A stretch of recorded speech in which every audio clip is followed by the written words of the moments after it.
હાલો, કેમ છો બધાય મજામાં? તો બધાયને જય શ્રી કૃષ્ણ, જય સ્વામિનારાયણ, હર હર મહાદેવ.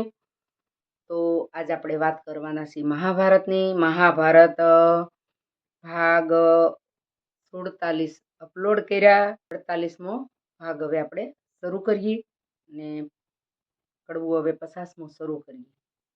પરશુરામની કપડથી વિદ્યા ભણીને કરણ ભાગ્યા અને પરશુરામ આંબી ગયા છે. તો હાલો આપણે સાંભળીએ મહાભારત ને કોણ જીતે ને કોણ હારે જોઈએ આપણે. વૈશંપાયણ પેરે બોલ્યા સુણ જન્મે જય રાયો બળવંત બાજેજી બે બળિયા બાજે છે.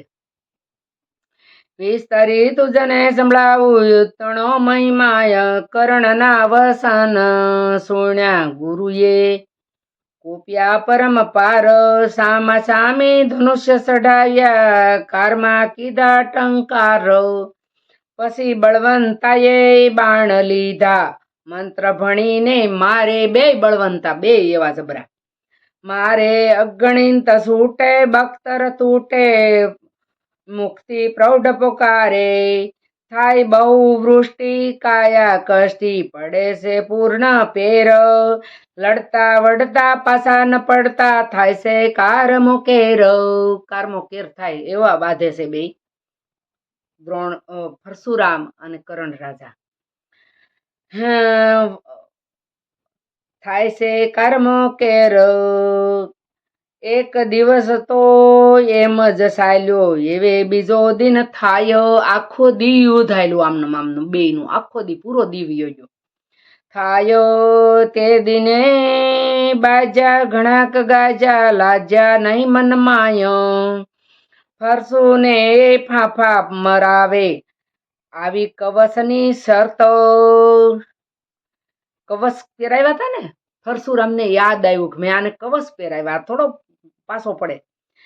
99 મંત્રથી કવચ 99 બાણ મારી તોડ્યા તરત કવચ યાદ આવ્યા ને પરશુરામને એટલે 99 બાણ મારી 99 કવચ પહેરાવ્યા હતા. 99 બાણ મારી ને 99 કવચ તોડી નાખ્યા પરશુરામે એટલે કવચ વગરનો તો થઈ ગયો. કવચ વિનાનો કર્ણ બન્યો પછી વાગવા માંડ્યું માર આખો દી યુદ્ધ કર્યું પણ ગુરુને યાદ ન આવ્યું કે મેં આને કવચ પહેરાવ્યા. બીજે દી યાદ આવ્યું માર ભોંક્યા ભાલોડા તરફડ્યો તહેવાર પછી ગુરુએ એનો રથ ભાંગ્યો માર્યા સાર તોખાર એટલે ઘોડા રથ ભાંગી નાખ્યો ને ઘોડાને મારી નાખ્યા પરશુરામે. પરશુરામ બહુ બળવાન હતા. તે પૂછી રૂવાડે વિંજો જીર્ણ કર્યો શેકા શેક એનું શરીરને જીર્ણ એટલે જાળી જેવું કરી દીધું બાણ મારી. તો પણ બળિયો બાજો રહ્યો ગુરુએ બાણ ગ્રહ્યા એક બાણ માર્યું વજ્ર સરખું વિંધ્યો કર્ણનો ભુજ તો આયુધ હેઠા પડ્યા કર્ણના થયા શરીરે ધ્રુજ. ગુરુએ પછી કીધી ગ્રજના પૂર્ણ ક્રોધે ભર્યા ફરસી લીધી પરશુરામે રથમાંથી ઉતર્યા. પરશુરામે ફરસી લીધી રથમાંથી ઉતર્યા. ઓલો પડી ગયો ને પછી દોટ મૂકીને કોટ જાલી નાખ્યો કર્ણને ધર્ણ હેઠો પસાડી દીધો. રથ ભાંગી નાખ્યો તો ઘોડાને મારી નાખ્યા હતા. પછી પરશુરામ હેઠા ઉતરીને એને પકડ્યો. રોષ ભરેલા હૃદયે બેઠા આણું તારું મરણ બે દિન લગી યુદ્ધ જોયું નારદે જાણ્યું કર્ણ મરી જાશે. નારદજી જોતા હતા 2 દી થાય યુદ્ધ. નારદજીને છે ને યુદ્ધ જોવામાં બહુ મજા આવે. યુદ્ધ હાલતું હોય ને ન્યાય જલસા મારે એને યુદ્ધ જોવાની. ઓલા આમાં લડી મરતા હોય પણ આને મજા આવે નારદજીને એટલે કે ને નારદીઓ છે ચાલો ઝઘડા કરાવીને ઉભો જોવે. ઘણાને આવી આદત હોય. નારદ મુનિ જેવા નારદ વેડા કરતા હોય ઘણા લોકો. જાશે જીવતો છે તો કોક જગ્યાએ લડાવવાને થાશે. નારદજી એવું વિચાર્યું કે આગળ આવડો આ કરણ મરી જાય જીવતો હશે તો ક્યાંક બધવવા થાય અને મારે જોવા થાય. એમ જાણી ગયા સૂર્યની પાસે બોલ્યા મુખ વસન જાવો મુકાવો ફરસુ મારે છે મરે કરણ તમ તન. સૂર્યનારાયણ પાસે ગયા કે તમારા દીકરાને પરશુરામ મારી નાખે જાઓ જઈને બસાવો. એટલે બીજે રૂપે રવિ આવ્યા બોલ્યા મુખથી એમ ઓરે મહારાજા વગર વાકે મુજ સુત મારો છો કેમ. સૂર્યનારાયણ આવ્યા પરશુરામ પાસે કે મારા દીકરાને વગર વાકે કેમ મારો છો, આમ કરીને સૂર્યનારાયણ આવ્યા છે. તો જો આવી રીતે દેવતા પણ પોતાના દીકરા હોય એને બસાવા આવે છે. ગંગાજી ભીષ્મ પિતાને પરશુરામને નહીં, ન્યાય પરશુરામ ભીષ્મ માથે સડી બેઠા હતા તો એ ગંગાજી આવ્યા હતા. અટાણે કર્ણ ઉપર સડી બેઠા પરશુરામ, તો અટાણે સૂર્યનારાયણ આવ્યા. એટલે દેવતા પણ એના પુત્ર હોય એને બસાવે. એ એક આપણી ફરજ માવતરની છે કે મા બાપે દીકરા ગલત રસ્તે હોય તો પણ બસાવવા, આવી રીતે દુઃખી તકલીફમાં હોય તો પણ બસાવવા. આ માવતરની ફરજ છે, આપણી મા બાપની ફરજ છે. આ સૃષ્ટિ છે ધરતી, એ ઈશ્વરનો એક બગીચો છે અને એમાં આપણે એક માળી તરીકે આ બધાનો ઉછેર 5-5 ફૂલ જેને 2, 1, 5 જે છોડ આપ્યા એને ઉછેરવાના છે અને એની ફરજ બજાવવાની છે આપણે.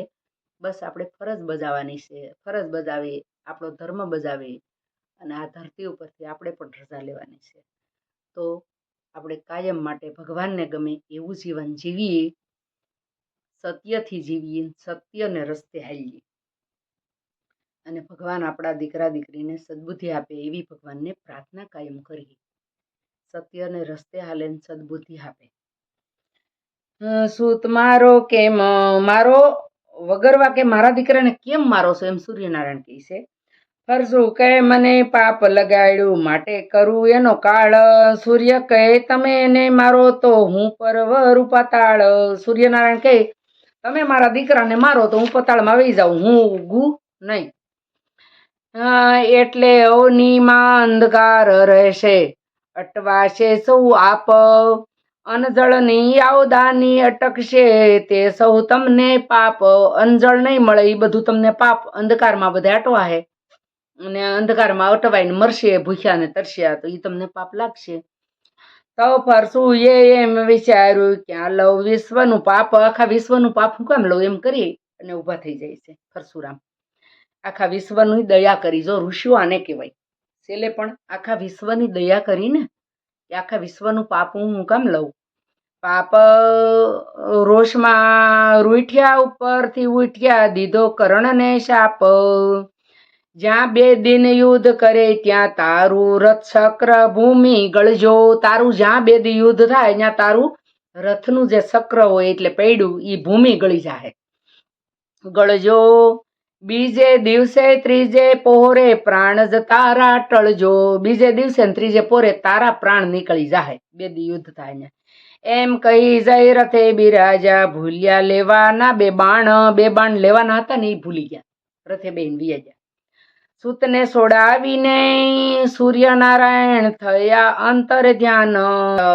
પુત્રને સોડાવી કરણ રાજાને ને સૂર્યનારાયણ અંતર ધ્યાન થઈ ગયા.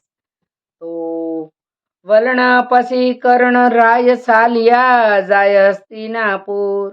જાતા વલ્લભ વદે ઈશા ઉપની ઉર.